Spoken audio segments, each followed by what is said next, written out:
Well, we're nearly a year after a devastating tornado ripping through Rogers, and we're now getting a look at just how much damage that storm had cost and how much that'll cost. Thanks for joining us here at 6 o'clock. I'm Casey Smith. Doug's on assignment. We'll be sure to check in with him just in a bit. KNWA's Dylan Nooner, he has an update on the progress that Rogers is making with damage costs souring into the millions.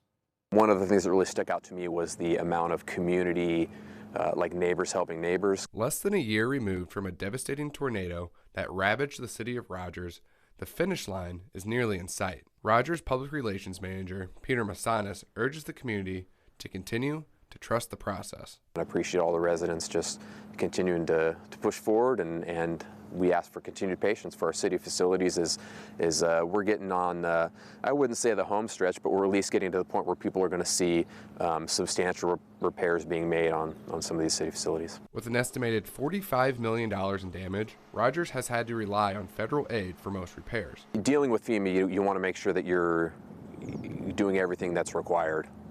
Because you just want to make sure that you're getting that reimbursement and doing what's right by the taxpayers. And so when you're talking about the federal government and reimbursement, there's a lot of I's that need to be dotted, T's that need to be crossed. Massanas says the main goal is to ensure that the facilities are built back stronger so that the city can thrive like never before. We would like to see a lot of our facilities built back better.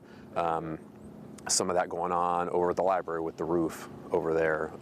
We went through a couple different engineering studies, and we just want to see the facilities built back as good as possible for the safety of the residents moving forward into the future.